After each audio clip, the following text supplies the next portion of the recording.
Well, first and foremost, I want to say thank you to all of our panelists today. Welcome everybody back from our first gray eye. I'm trying to make my gray a little more prominent today. Unfortunately, JB, I'm not wearing my breakdancing pants. I think JB was supposed to be wearing his, though. That's what we talked about yesterday. No. All right. All right. Awesome. All right. So, as we all know, we are here to talk about human inquiry remaining essential in the age of AI. This is the Five to Flow, a second of mini series Gray Eye, Rewire or Retire. So, in today's session, we're going to explore the powerful idea that curiosity plus AI equals a performance advantage. I have been using curiosity as my advantage for my entire career, and I know many of the people on today are in alignment with that. So, in a time when AI can generate answers instantly, our ability to ask the right questions, stay curious in meaningful ways that set us apart. So, this conversation isn't about being curious for curiosity's sake. It's about how it fuels smarter decisions, more adaptive teams, and better outcomes in the AI powered workplace. Our goal is to explore how leading with curiosity in the face of change and uncertainty creates that strategic edge. So, as you're all listening in, I encourage you to ask questions, raise your hand. We have a lot of wonderful panelists here. So, I'm going to do some introductions for them here. First, I want to say thank you to the panelists returning, but I wanted to highlight a couple of new panelists we have on today, and then we'll go round robin. So, Sherry, I want to start with you. Just a quick introduction of your background and share your curiosity journey with us. Hi, I'm Sherry Prettyman. I did PhD work in curiosity for my industrial and organizational psychology degree. And the journey really started with an article in HBR and ended with a dissertation. That's kind of where it went. Next new panelist is Tony Cunningham. Tony, welcome. I'll never forget my first conversation with you where you told me you named your AI Chad. I love that. Tell us about Chad and why you're here today. Awesome. Thank you for the invite. Tony Cunningham. I serve as the president CEO of Diamond Guild, where we do workforce development and education. And yeah, so I fell in love with Chad, actually. He and I go together now. We're in a committed relationship. I talked to him about everything. I was afraid at first to get started. And then once I realized, oh, this is going to help me work smarter, not harder. And this is going to help me process things openly. Then I began to just play around with it. So my curiosity comes in how I create the prompts and seeing how much I can tell Chad and what it gives me back. So it's amazing to engage with the technology and then start to use it for my actual work. I love that. Thank you so much for being here, Tony. Tom, we'll start with you on a quick intro as well. Your favorite thing from last webinar and what you want to bring to today. Sure. My favorite thing from last webinar was our kind of Wayback Machine discussion in terms of technology we've all experienced, going all the way back to the internet, cloud computing, mobility, and just kind of reminiscing on all of that. And in terms of curiosity, I've always been try to be a technology pioneer, right? And just excited about what technology can do and new technology can do, trying to drive previous organizations into new areas and new tools. And AI to me is just like blows my mind in terms of what's possible. So the curiosity lever is just through the roof in terms of what I think is possible. So it's super exciting. Love it. Thank you so much for being here. Olivia, I know you were listed to be on the last one and we missed you due to a conflict. Can you do a quick intro of where you are and your connection with AI and curiosity? Sure. So my background is actually executive recruitment. I worked for Silicon Valley Bank, and then I went on and worked with a bunch of startups for 10 years in tech. And then I got laid off and 2.5 years ago, and I thought I got to do something and different and something that's really going to challenge me. And then AI was making the scene, and I went down the rabbit hole and I started an AI agency. I work with local businesses and how they can leverage AI and use it to their advantage. And curiosity, wow. I mean, talk about down the rabbit hole. It's almost like too much right now with what's going on, but I use it to my advantage. I really do love where we're at in this. I mean, I know a lot of people are afraid of AI. I'm embracing it. I rather learn it and be, use it as a tool than be afraid of it and not use it and then get left out. I just won't do that. But yeah, no, it's been great. And I'm doing a lot of voice AI right now with a lot of companies. Love it. It's been great. Thank you so much for being here. Tim, where are you and what do you want to bring today from a curiosity perspective? Curiosity for me is one of those things that it's almost like there's never enough. So we can state this. We are amazed. We get that first level of amazement. Wow, I asked AI and it did this for me, right? Wow, amazing. But what we don't stop thinking is we don't continue down that pathway. What if AI, and I try to do this all my classes, we teach prompt engineering classes, especially to financial services companies here in New York. And one of the things that I always ask is try to treat it like a person. What would you try to do to that person? Well, I would ask it to do this. Okay, ask it to do that. And then try to get to that next level of if I didn't have to do that, what else would I be able to do? Or if I didn't, if I got this done, what is the next level of what it could do? And that's where curiosity kind of a lot of people it kind of falls apart. It goes away. Curiosity can fall away if it's not immediately connected to fantasy. What can you fantasize that AI can do for you? And that's the big thing I think a lot of people miss. Oh, I was curious, I did this. Great. What would the future, every one of my classes, I teach in the Pratt Institute right now, I make every one of my class students, the first beginning of the semester, write an article, how can AI take my job? What does AI have to do to have it take my job?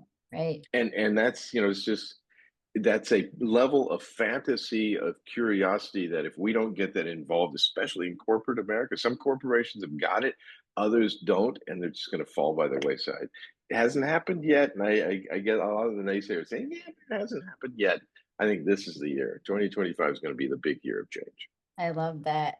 Thank you so much. Irvin, I'm sure you're seeing that. What do you want to bring today from a curiosity perspective? Uh-oh. Speaker issue. JB, we'll jump to you while we get Irvin on audio. Yeah, fair enough. For me, curiosity is the ability to ask one more question. Like that's the difference between the person who's curious and the person who's not. And it's like a brave uncertainty. Like if you have that and you have the ability to kind of like look naive and talk to this machinery as if it were a person, just participate in the facade, you'll be amazed what comes back. To me, that's where leadership is it's gonna either pass or fail in the AI era. It's the leader who's willing to look naive and not stupid, but bravely uncertain to ask that next question. That's the definition of curiosity to me. Love it.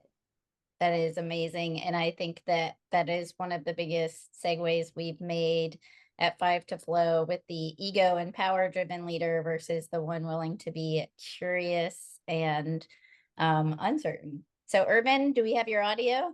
All right, testing 1, 2, 3. Can you hear There me? we go. All right, awesome. I can't be the DJ and the CIO and having problems. That's not a good combination. At any rate, curiosity. So AI has become my new friend. I'm known not to read a manual. Putting kids, Christmas gifts together. They always send extra screws. That's what I say. And so I've actually started to use AI as my manual cheat code. And it's been fantastic because it summarizes it. It helps you get to, all the various key pieces and parts, the failure points, et cetera. So there's different ways and different applications that you can use it for. And to Tony's earlier point, I'm just getting more curious and getting smarter with my prompts. I love that so much. I didn't miss any panelists, did I, before we jump into the first question? I get all the intros? Muna. Hello. Hi. Hello. Hopefully you can see me and hear me. We can. The only thing I'd like to add to this, which is I reflected a lot on our conversation from the last time, but one of the key things, I mean, we're it sounds like we're all pretty much technologists to a certain degree, right? And in my world, I still remember a time when we would go off and do sort of development, building, and you actually did all of that in a test environment. Now, for me, AI is essentially a replication of all of that. I can now be as curious and as innovative as I want to be around the questions that I ask of AI, and have this essentially this free testing environment to get answers back with no consequences, right? This is why for me it's really exciting, because now I can ask all sorts of questions, but the power is in my curiosity and the level and degrees of the questions that I can be artistic about asking. And ultimately, that test environment is free. It gives me back all sorts of answers. And you know what? There is no danger unless I actually go off somewhere and do something stupid. But the AI won't do that. The AI will give me the options. So that's kind of what I'm thinking about right now. Love it. I just want to say innovative just the same way you did, so I can sound a little bit smarter. I love it. Oh dear. Bringing the global perspective. I'm so glad you're here. All right, so I want to just start with a little bit of context on understanding the curiosity gap, and how lucky are we that we have somebody with a PhD studying curiosity. So Sherry, I know you introduced yourself, and hopefully you got to see the recording of our last session where we talked about adapting to technology change. And so we want to think about, how is curiosity different from an adaptation perspective, and why do you think it matters in the AI era? So I want to start with you, and then everybody kind of think about that, and I'll put the question in the chat. All right, I think that's a great question to kick off. The question I think begs the question is, what prompts us to think differently? And one of my favorite quotes is from a neurosurgeon, and he says, the brain is just a lazy piece of meat. In order to force the brain to see things differently, you must find new and novel ways to help the brain perceive things differently. And that's from Dr. Gregory Burns. And I think we all can agree with this, right? We get in our own little habits and the ways that we see things. And curiosity is what pushes the boundaries of new, and what helps us see and feel new experiences, and that helps us grow. Well, AI is this new tool that helps us learn new things and grow. But, and I think, JB, you said it nicely, you have to be able to experience the novel in order to feel comfortable with asking different questions. Where I see this kind of challenge facing us with AI and work and curiosity is that the AI platform doesn't tell you which questions to ask. And that is the real challenge. And I think that is where we have to challenge ourselves in the workplace, especially, is if we still write the same type of questions into the chat bot, no matter what kind of format we're using, we're still going to end up down the same road. So we have to challenge ourselves to find new and novel ways of coming up with different questions to put into the AI to give us some new perspectives. Mm-hmm. So that's kind of what I'd like to kick us off with, Kate and Alexis, to be able to generate some more conversation about curiosity in the workplace and how AI can help us get there. Awesome. Alexis, I see your hand up. What do you want to add to that? And then all the other panelists, please think on anything you might want to chime in.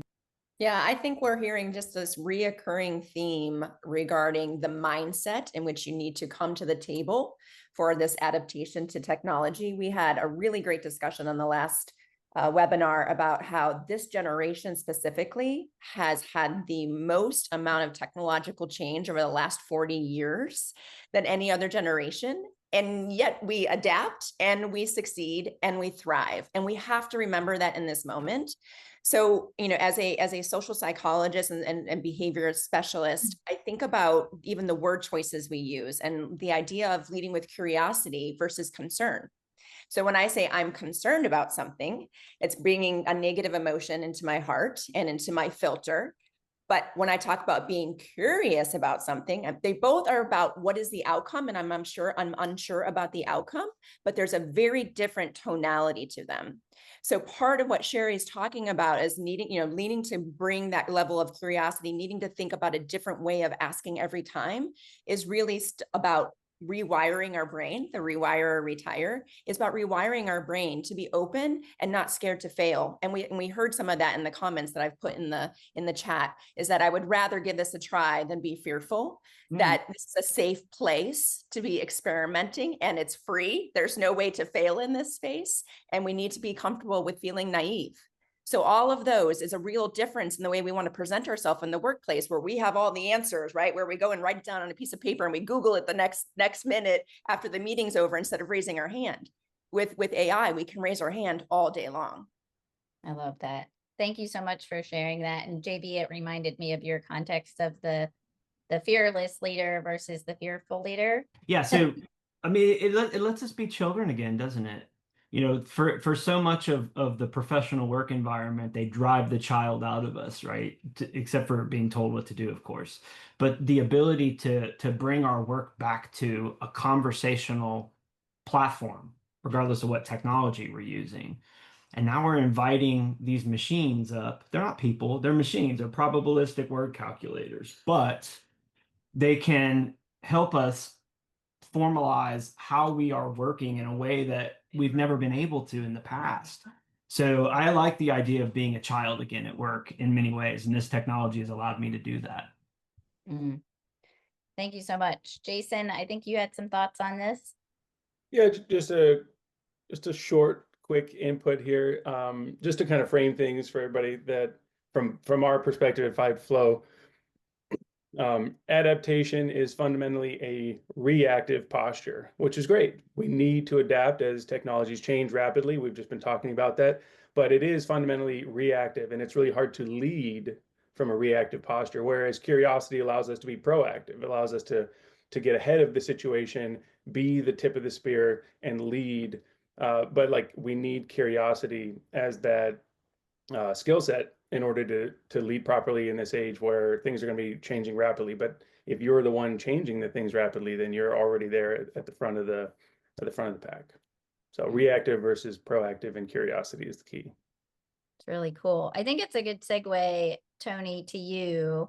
Oh, sorry, Tom, you have your hand up on that one before I segue to Tony. Tony, you're up next. Yeah, I think that was a great point. It takes me back to the first session when we talked about previous technology. I think the internet is similar. I don't know if it'd be as impactful, but probably similar, right? What we could do, it wasn't adapting to the internet. You can look at what's happening in Silicon Valley with now the experimentation and the innovation that's happening around AI.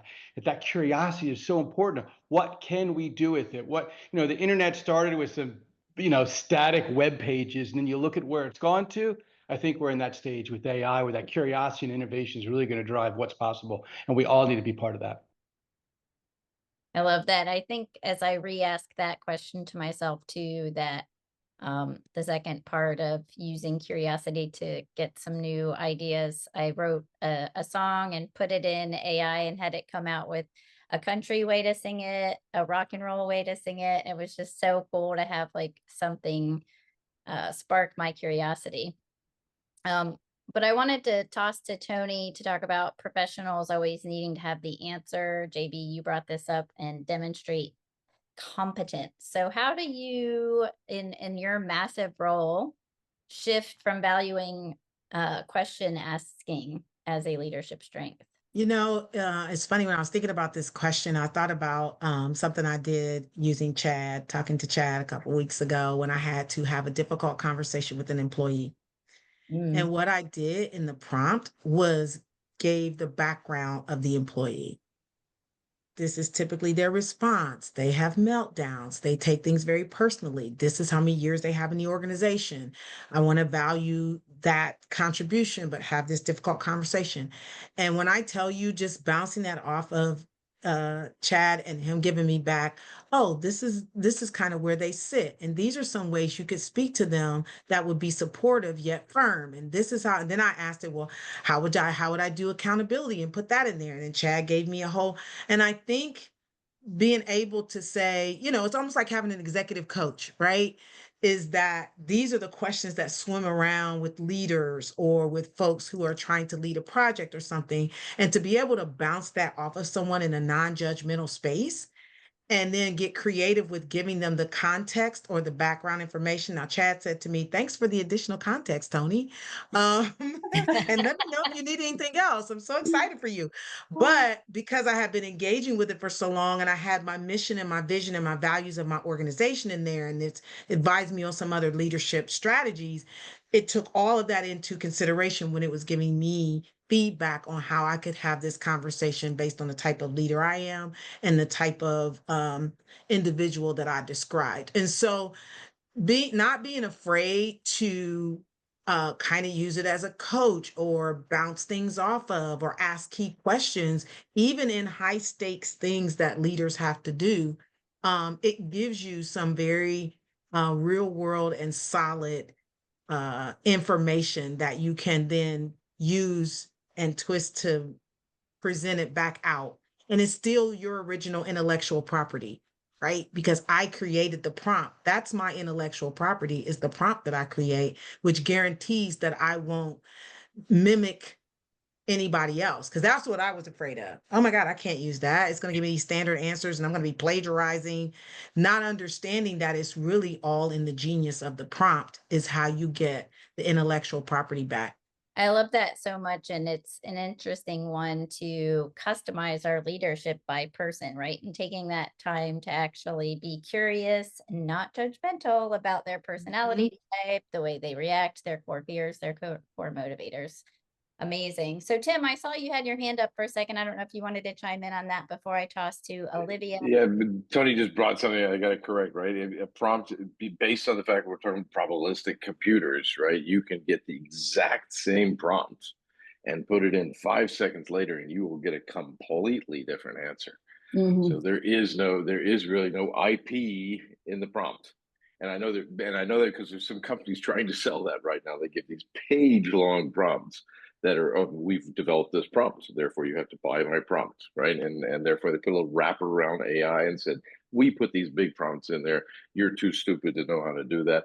We do that for you, and therefore charge you lots of money. Right? There is no IP in a prompt. Certainly none that would stand up to a court of law. Anyway, my whole thing was the questions. I just want to bring in the questions that goes and get really practical on that. Let's take a workflow of someone looking for a job, right? Someone who asked that question, gosh, couldn't AI write my resume? You know, we almost kind of laugh at that right now. Of course, AI is writing resumes anyway, right? And then someone else asked the question, but couldn't I then further write just a resume specifically for this job description? In other words, get all this job description, make sure it unites with the resume and the effort, and therefore express it in the way the job description would be. A lot of people are doing that too. That takes those kind of curiosity. When I keep on thinking, okay, what's the next? Well, the next step is clearly the people that are getting your resume, they're sticking that into an AI as well, right? And they're trying to figure out is this the curiosity that needs to happen is, will we one day get rid of resumes? Really, one of these days there will be my bot that looks at all the other bots that have jobs and figure out what I know and what I can do for them. That's ultimately what the future is going to be. It's going to be the complete change of existing resume writing and headhunting and all the other process that goes in between. And of course, there will be some industries, you know, some people that will lose their jobs, lose their livelihoods. Now, when is that going to happen? That's that's a big curiosity. You know, if I told you that was going to be next month, you'd know I'd be smoking the wrong stuff. But definitely, this is where it's going to go, right? Our curiosity has to tell us, okay, I know what direction this is going to go to. So I'm not going to invest millions of dollars in a resume writing AI product because I know pretty soon no one's going to be writing resumes one of these days. That's the curiosity going into a level of fantasy. What could we dream it could become? That's what we need to have as curiosity. So I just want to make that point. Well, I love that. It made me think of the old, your people will call my people, or I'll have my people get with you. My bot, exactly. My bot's going to get with your bot. I'll have my bot call your bot. Yeah, we'll do that from there. So, Olivia, what personal practices have you developed to maintain your curious mindset as you're coaching your clients, working with various tools? I think curiosity is a muscle that we must, we must stretch and work with every day. One of the skills in the 22 years of recruiting, one of the things, the one skill that I always look for was intellectual curiosity. That told me a lot about people. Like how willing were they going to put the effort to go find, the answers, ask the right questions, right? So for me, gosh, like I said, I went down the rabbit hole. I'm enjoying the whole learning process of AI. Like I have to be careful because there's so much out there. Like it's like the shiny object syndrome right now that I have. So I have to be careful, like not to go overboard and just stick to the ones that I think work the best. And I'm enjoying it. And teaching people what I'm learning is helping me with curiosity because that muscle gets, worked even more when I get to take what I've learned and then teach someone else what I'm doing. So it's been a lot of fun. I am enjoying this whole, I mean, people are afraid of it, but I'm not. I I'm love just, that. We have that practice on the team of our least AI capable people are now using a workbook to then turn around and teach everybody else. It's like best way to learn. Bob, I see your hand up. What would you want to chime in? Well, the one thing I hear everyone saying is that curiosity and putting in the right answer, putting in a question, not necessarily the right one, but one thing that AI is not able to produce or mimic is the human attitude, the human intuition, the human work ethic. You can look at in your case, you can look at a resume and say they have all these training courses that they took, and that can be ingested by the AI. But you don't know whether they were told to do that. You don't know whether they were that was part of their work, their job, that they had to go take courses. So you need, when looking at these AI inputs, questions you're going to ask, you need to also take into account the person. So looking at their background, not just what's on paper. I mean, when I go look to talk with someone individually, whether I'm interviewing for a job or an executive or anybody, I do a deep dive on them socially. Where do they live? I hate to say it, what type of house they live in, where their house is located. I want to know everything there is. I know. It's creepy. My kids told one of my part-time fun jobs is I help coach a D1 soccer team, and I have to make sure everyone on that D1 soccer team is not posting stuff that they shouldn't be posting so that they don't get kicked out of school or challenged by the NCAA. So these are things that the AI can't pick up, at least not yet. They don't take into the account when you're asking a question, the human aspect of it. And so that's something you have to put into it yourself. And when you're reading a response from the AI, understand that it's not taking that into account a lot. Yeah. Interesting. Muna, I see your hand up. Thoughts? Yeah, I just wanted to echo on that. I think you said something there which I thought was really fascinating. So for me, it's actually around cultural intelligence and using AI to support that. I mean, especially if you think about Europe, we've got, goodness me, multitude of languages and ways of working and things to do. And sometimes communication in English can be completely misinterpreted in French, in German, Spanish, Italian. So there's an oftentimes used analogy, which is around, there are 22 different ways to say the word breakfast in Europe. And there are actually 22 different types of breakfast in Europe as well. So you kind of have to think about that. And I've often used AI for, depending on the sort of communication that I want to send out to parts of an organization and or more specifically traveling to a specific country. So for example, in India, there are multiple languages in India. Again, you sort of think of that multitude of cultures. There are sects to consider. There's all sorts of different nuances where, cultural intelligence becomes incredibly important if you want to, win trust for people that you're speaking to and or customers that you're having dialogue with as well. So AI can be super useful in that perspective in terms of helping to address some of the cultural nuances that you see across countries. I love that. I'm now curious if I've tried at least 21 of those 22 breakfasts in my travels. I'm gonna have to look those up. Thank you so much for sharing that. So I want to talk a little bit more deeply on that outside of the cultural nuances, Muna, you just brought up, or some of the ripple effect going out into the broader range, that there's a business case for curiosity. And I know Tom and Urban, you want to talk a little bit about seeing curiosity translate to tangible business outcomes when working with AI, like asking the next question to get to that next level. So Tom, start with you and Urban. Sure, absolutely. Yeah, like you said, it's asking those questions. If the better you ask questions, the better you get the outcomes, the better you discover in business those workflows that add more value, or avoiding blind spots, or really kind of discovering new business models. All those things are going to be by asking better questions. It's that experimentation, understanding new ways of working, both in business or your personal life. And you said, like you said, it's conversational. So I've found it's like, I'll ask a question, I'll get a response, like that's great. But then I kind of do that back and forth. It sparks my curiosity to ask maybe better questions, or deeper questions, or follow-up questions. And it really kind of supercharges my curiosity. When you get to ROI, it's that curiosity-driven inquiries and questions that are going to get you to those breakthrough business outcomes.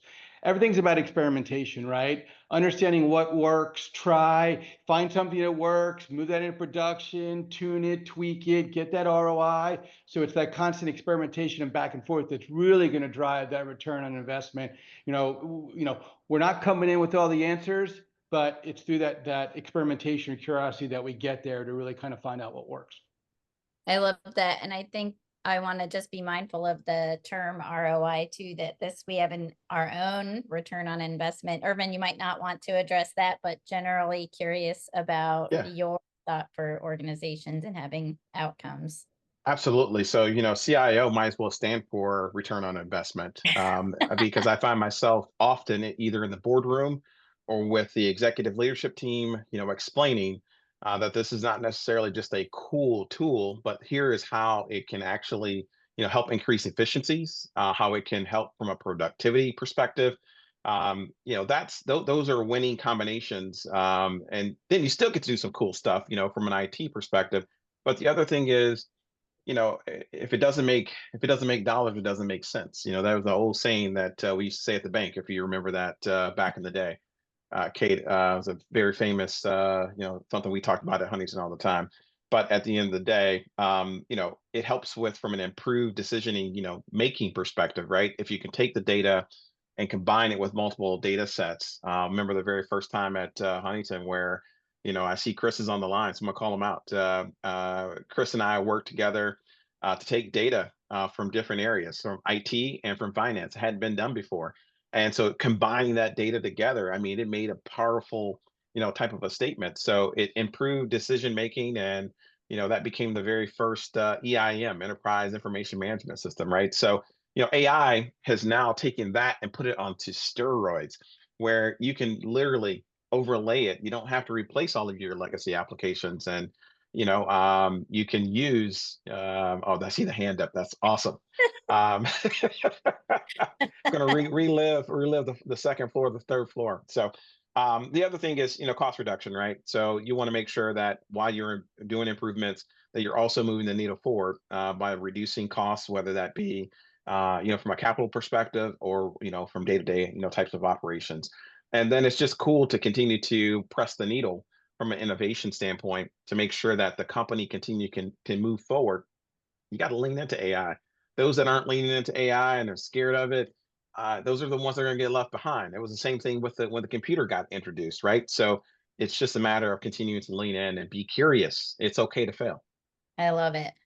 And I'm going to call on Chris before Sherry. I saw your hand up too, but Chris, I wanted you to react to that because you're going to come next month for our data talk, and we might as well be curious about data today. What's your thought on what Urban shared? Well, I was actually wondering if he was going to say something about it, because we did spend a fair amount of time, and it really crossed, because I'm a finance guy who worked on a reporting team, so we had a technical view to it. and then Irvin from the technical side. So we had a pretty interesting group that was very unusual, because usually people, like, you stand in your corner and I'll stand in mine, and we'll send some messages now and then, but we just sit down and actually talk. Is amazing, and draw stuff on the board. So, I'd say it's almost like an early version of AI, because we had something that neither one of the groups had worked together, and it So good. really drove some change, some very significant change there. So good to see you, brother. Kudos So to good to Irvin. see you. So good to see you. I'm giving you the fist, the dap up. I thought your hand was turned the other way. I love that so much. And like, to geek out on curiosity connecting to data, Sherry, we'll bring it back to you because you have a lot of data on curiosity, and I assume you have an ROI comment there too. And we'll go to Jason and Christy. I do actually. I do have very specific data that shows and demonstrates in the workplace that if you are more curious, then the group of people that are more curious do generate new ideas, right? And that's ultimately the next level of research I'm working on now, is to see if that generates more sales, because that is yet to be really proven in the literature, which I'm very excited to be working on. But what I wanted to ask the group here was more of this difference between state and trait curiosity. Traits kind of like, you are all like naturally curious group. That's probably why you're on a forum like this, right? You have high levels of trait curiosity, and the state curiosity is that thing that the shiny penny. I can't remember who said it now. I think it was you, Olivia. Like, it's a shiny penny. Like, it's exciting, right? So that's the state curiosity. It's in the moment. It's right there. It's why you pick up a magazine in the aisle at the grocery store. My question is, do you believe that AI is helping those people that we work with to be more curious that don't have a high trait level of curiosity? Or do you have to have a high level of trait curiosity in order to use the AI? Jason, you have thoughts on that since your hand's already up? That kind of weaves into what I was going to talk about, which is a little more about the mechanistic way that it could trigger some of this stuff, because I'm our flow expert here at 5 to Flow, flow being the cognitive state of peak performance, where we feel our best, perform our best. And curiosity is a huge flow trigger, but primarily because it's the entry point into intrinsic motivation, where we're going to be way more engaged in whatever it is that we're doing. So if curiosity is something that you're interested in, right? You're not curious about stuff you're not interested in, right? So it's, by definition, you have interest, therefore you're tapping into your own intrinsic motivation about something. So just by asking the question, just by forcing yourself, someone said it earlier, to ask that one extra question, you're kind of hacking your way into intrinsic motivation, which is going to ramp up your engagement, could potentially lead to flow states, but just higher levels of engagement are going to lead you to explore better, to learn better, to create better, and to innovate better. So just mechanistically, just the habit of asking the extra question, just looking for the one breadcrumb. Say you get a response from one of the AIs, right? What's the one breadcrumb that is interesting to you that you want to dive just a little bit deeper into, and just doing that breadcrumb exercise? What's the one next breadcrumb that hacks you into flow, or at least deeper levels of engagement, gets you in a heightened state of cognitive awareness? You're going to learn better, and you're just going to start asking better and better questions, and potentially lead to more creative and innovative outcomes. So just a little bit of, from my perspective, the mechanism behind it all. Olivia, did you have a thought on that before I jump to Christy? Yeah, I think people have to be naturally curious people to go down that rabbit hole of AI right now. Because I have a lot of friends who are afraid of AI, who are not, I mention AI and they're like, oh my God, I'm not, I'm afraid of it. And I'm like, I'm just like, what? Like, I don't know. And just to give you an example, like recently I learned Flora Locks. I don't know if you know, it's a great image generator that does like really cool things. It took me 6 hours to learn how to put out these amazing images. I never would have spent that kind of time before learning something like that. There's something going on here that I'm just like, it really has sparked my curiosity, my creativity that I never thought I really had. I knew I was, but it's a whole new level that I'm really embracing, that I'm having a lot of fun with. So I think you have to have something that gets you there, because I mean, I can tell you, just around in my group of friends, they're looking at me like I'm a weirdo that I'm so into AI. Like, and I'm like, but why? Like, it's so exciting. There's so many incredible things and tools that are coming out. Like, I don't know. I think you do have to be a naturally curious person to go and get involved in AI and learn it. You really do. I don't know. Interesting. Christy, what are your thoughts? I saw your hand up a while ago. Yeah, I would say both. And I think as an HR professional, to talk on ROI as well as that question, as an HR professional for 20 plus years, you're always trying to show your value, particularly being a cost center. But I think that it is incumbent upon us, and you're probably going to shift to talking about AI adopters, early adopters, lagging adopters. Just think about the iPhone. I was a late adopter to the iPhone, and it was because I kept seeing people use it and show me all the cool things. And I think it'll be similar to AI. So in Tony's case, when we're talking, and I think the Moderna head of HR put all of the assessments in there for her executive leadership team, as well as the difficult conversations. And of course, it comes down to the nuanced conversation, but you can show the ROI. Number one, she's not having coaching conversations with 6 people that you can take their hourly rate. But when she has those conversations, it's also incumbent, and we're obligated to help teach, right? And to share. I used AI to help me prepare for this conversation, and I'd love for you to try it. So it's going to come natural in our coaching conversations, in our feedback sessions, and we're going to be obligated to help bring others along. So I do believe it's both. Love it. Muna, I see your hand up. Thoughts? Yeah, really, really interesting perspectives. One thing I was sort of thinking about regards sort of my leadership roles that I have is, the teams are typically made up of introverts and extroverts, especially when we sort of talk about flow. And I'm sort of looking at how to utilize AI. Where this becomes super important is, we've got our Gen Xers who are coming, who are not the most, I would say, extrovert and communicative, because they've been living in a world where it's all instant gratification in front of screens, mobile phones, all that sort of thing, where our generation is pretty much more, I would say, outgoing, personable. We weren't of the generation of being in front of the iPhone. Now, that said, I think AI becomes really, really important with regards helping those extroverts be a little bit more collaborative, but at the same time allowing those introverts to be a lot more reflective, but being able to give information back to the extroverts in a slightly different way. So for me, it's sort of thinking about it from that angle, which I'm finding quite fascinating. That's such an interesting nuance, going outside of generation to introvert, extrovert. I love that. Thank you for bringing that up. Alexis, thoughts on that? I was thinking about the theme of, we are hearing the people who are not adopting are fearful. I think it is possible to be both curious and fearful. What we need to get at in terms of the workplace is the heart of where the fear is coming from. What is holding people back? And we were talking about that a little bit. The idea that you don't want to look foolish. We've been taught that this is a strict place, certain ways of thinking and behaving. We have to always be presenting ourselves as being right. And so when people are trying to overcome that fear, what can we do as leaders, coaches, teachers to help nurture that? And I think that's really what we're hearing, and what we heard from Christy as well, is being transparent about the ways in which we're using it.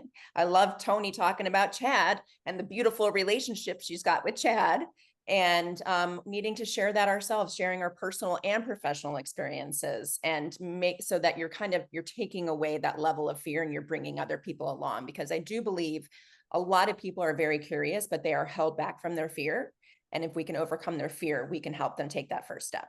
Yeah, one of the best books I ever read. Feel the fear, do it anyway. Dr. Susan Jeffers. JB, I'm not afraid. Calling on you now. Yeah. Well, beyond transactional relationships, everything between humans comes down to tell me a story. Now, the secret of selling is that nobody cares about stories they're not in. So AI actually allows us to be part of the story in a really inquisitive way. And the beyond cynics. I'm not talking about the cynics here, because there is a certain element of doomerism that we need to overcome in order to embrace this technology. That's what makes AI novel compared to other things like the oncoming of the cloud, for example. Like that, we eventually got through that conversation. But there's an ethical and a moral element to adopting artificial intelligence that we frankly need to break through.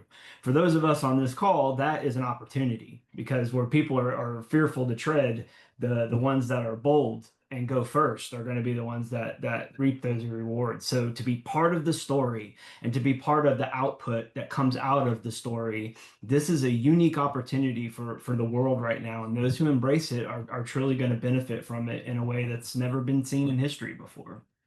To boldly go where no man has gone before. No person has gone before. All right, Tom, you're up. Yeah, real quick to follow into JB, you know, in terms of the skeptics and that curiosity about responsible use. Yes, we do have to ask the question, what was it trained on? I mean, we've already seen some of the models, whether regional or cultural, political answers are coming out of it. We have to understand that responsible and ethical use and what's coming out of it. When we get into AGI, and is it really, you know, really providing us real reasoning, or isn't it? But you have to pick the right tool for the right thing and understand and have transparency into the data and drive that responsible use. So that curiosity that we have is going to allow us to kind of address that skepticism. I think that's really important. Love that. Sherry, closing thoughts on that question? Yes, I was actually just loving your quote, JB, that the secret to selling that nobody cares about a story that they're not in. I wrote it down, loved it. Anyway, I love that, because the story that, you know, we're moving forward here is that curiosity is important. And yet there is this great divide in the organizational world, you know, that says that integration of AI has to be all approved and buttoned up, and we have to have an okay to be curious a lot of times at work. And I think that that's a big hurdle that I see in the workplace, is getting the okay, you know, to be curious to use any AI. I mean, we have one that I'm allowed to use at work, and that one is enclosed, encapsulated, and therefore does not learn outside of what we do. And I think that's something that, if the organization is nervous about using AI, and that's the persona that goes out, how do you think people feel about using it? And I think that's a shift that, you know, as we all work in other organizations, you know, you have to think about how we bring on, like you had mentioned, Olivia, like you're really super interested and you have this trait and natural curiosity within you. And I think there's more of those in the workplace, but don't feel that they're allowed the opportunity to explore it. So I think that's just something that we have to consider as we look at all this. That's funny you say that, because I never felt corporate. I never felt like I was part of the corporate world. I really did not like it for that exact reason. I was not allowed to really be myself and be that curious person, because I was always told in subtle ways, like, you're asking too many questions, you know, just stick with the program. And I was never like that. So I'm really happy I'm not in corporate. Yeah. I mean, it's not easy to run your own business, I'll tell you that. But when I think about going back, I'm like, oh no, I'm going to stay here and I'm going to work really hard to make this work. So, yeah. Good for you. That's awesome. I think it's an interesting one to bring up, Sherry and Olivia, for not experiencing it. Tim, you coach financial services. We're in the middle of an MSA with financial services who said we're not allowed to use AI. So I'm going to ask you, like, how are you bridging that gap? And you're on mute while I finish the question. That from a governance perspective, how do we pivot the legal teams to be curious, not judgmental of AI? I think this is just a thing that changed in our world, right? I gave my very first ChatGPT presentation on February 15th, 2023, right? And I've been giving them ever since to banks and large financial institutions. And at the beginning was always, yeah, nice. And now it's turned around. Now, and this is the thing about curiosity, because we tend to think curiosity is a nice thing to have as an individual, and I think it is something nice to have in a corporate sense. It's a lifeblood thing. They're all coming to work thinking, I'm going to wake up and find out that the competition is doing everything twice the speed at half the cost because now they're using AI. And before I go up to my desk, I'm going to stop by Bob in IT. Bob, what have you done about AI? Right. And it's the whole thing is going on in corporate United States right now. They think about training. They think about getting an AI bot that, oh, we can't use AI in our company. And then someone comes to them from the CEO side, but these guys are kicking our butt. I don't care about CSOs nowadays. I'm not going to be around to say, oh, we were compliant just because Yeah. we weren't using AI. So I Yeah. think it's gone over nowadays into a real urgency, and it's no longer curiosity is a nice thing to have. It's we better or we're going to be out of here right away. And that's the feeling that's going on in corporate America right now. Stephen, do you have a comment on that? Not necessarily about that, but what Tim said earlier, and kind of like relating, because like I asked the question about like the resumes and that just becoming obsolete for the business in the future. And it made me think about like what won't become obsolete. And like according to like us and all and everything's going to at some point. So I had to think about like what's the last thing that could possibly become like that obsolete before AI just replaces it. And just hearing everyone speak, it just kind of like dawned on me that it's like it's you as an individual. It's just your ability to think, and then just having the ability to incorporate AI and all these different chatbots to be able to like accelerate what you're able to do. I think that's like the main premise about like what would be able to like move forward and like build yourself, because and I not quite Jay-Z or anything, but like I view it as like I'm not a businessman, I'm a businessman.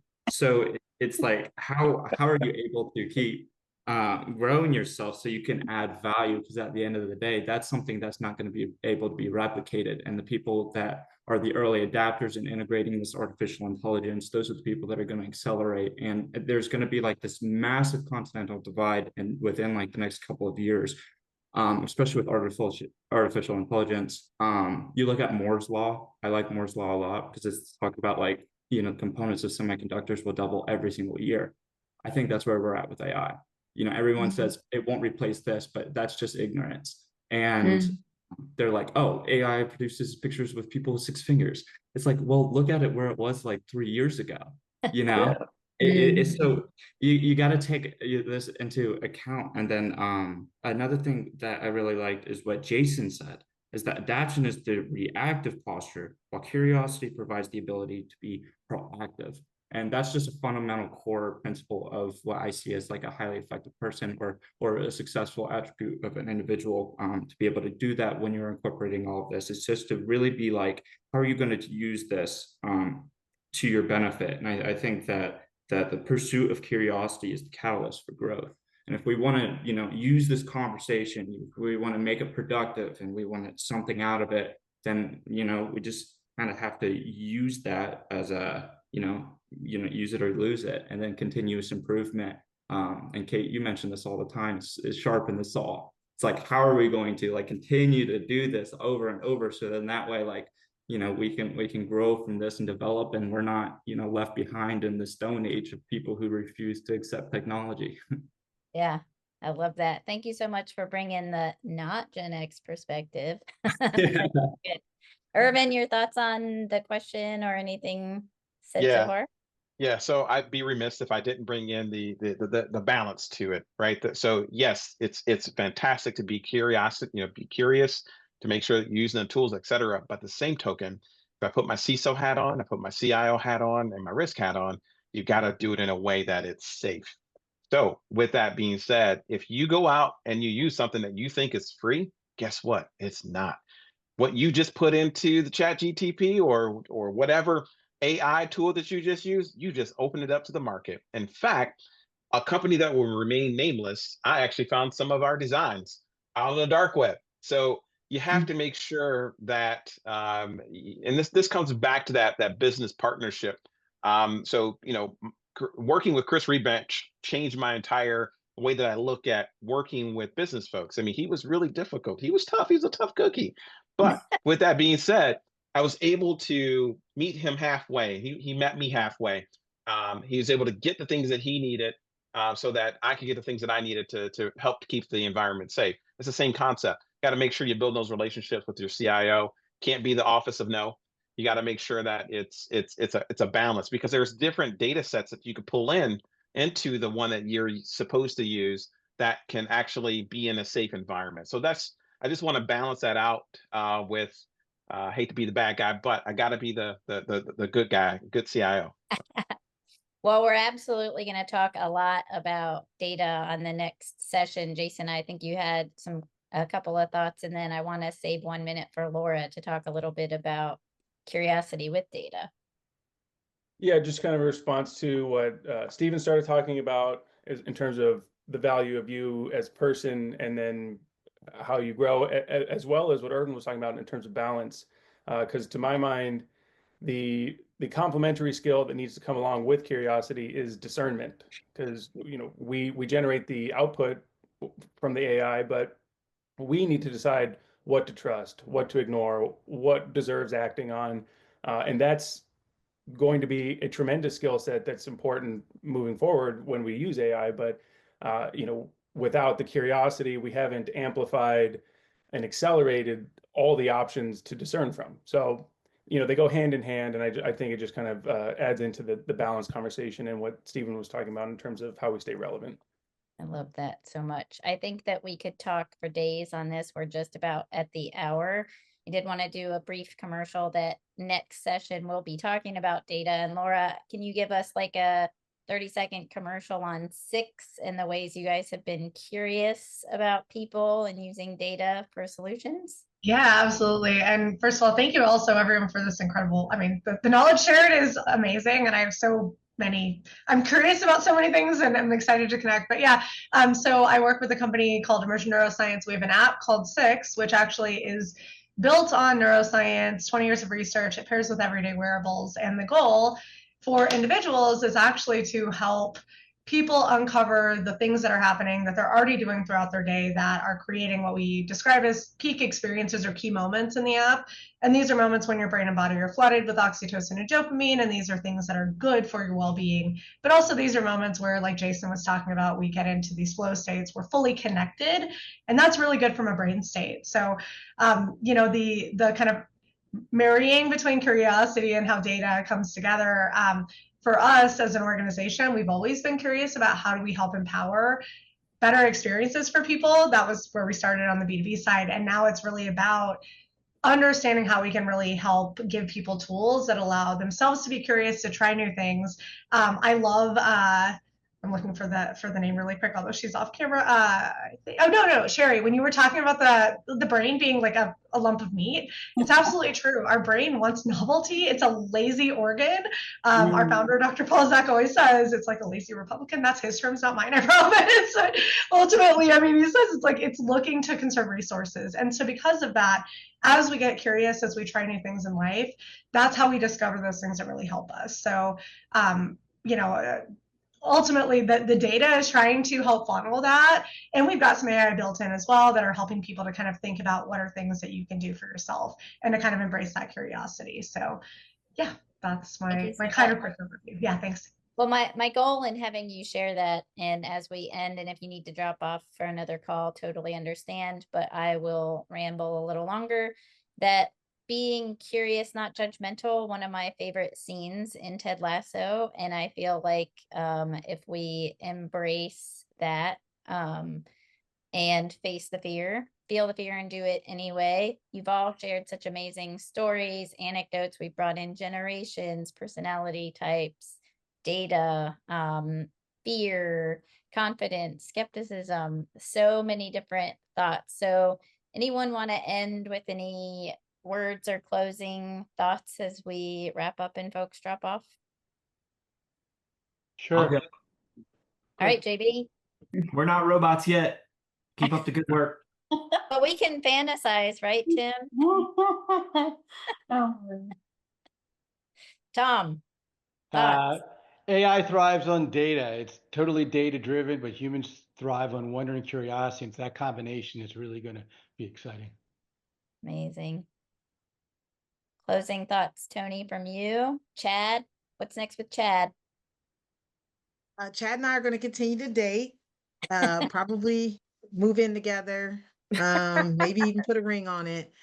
It's here to stay, and I use it for everything. And I'm trying to embrace it even more and figure out the business strategy behind it, and bringing my team along. So great discussion. And I say just everybody keep moving forward safely, as Irvin would say, but moving Confirmed forward. Jason's investing in the humanoid robot. So thank you for that. Olivia, any thoughts from you? Yeah, just continue learning. Be curious every day. Exercise that muscle. Like that's what keeps me going. Muna, thoughts? Goodness me, many. For me, it comes back to that persistence of and tenacity of training and testing, as I was talking about that test environment. And I remember an analogy from my sporting world, which was poor performance prevents. Continuous performance prevents poor performance. So just continue to test, continue to learn, continue to train, and ultimately we will be better as our curiosity improves. And if I could end as well by saying I wanted to say the exact same thing, which is that we're all scientists, right? We all get the opportunity to experiment, and this is our chance to find what we're curious about and integrate it into the world we have. But I love experiments, this connection to experiments every day, and that's what curiosity is all about. Love it. Anyone from the audience or Five to Flow, closing thoughts? I know we're over time, but just closing out. I'll share that we'll be announcing the date and panelists for the upcoming focus on data and AI in June in the coming week. So hope to see you all there. Awesome. Sounds good. I just wanted to say I Yeah. don't know Tony well enough to not be worried about her. I think in all reality, I think there's a lot of people that think that way, and you're making fun of it, thank goodness. But there's some people that really get too deep into this. It's a danger we need to think about as well. But You have but to watch Tony, your mental health. Tony, The real practice question safe is- chatting, please.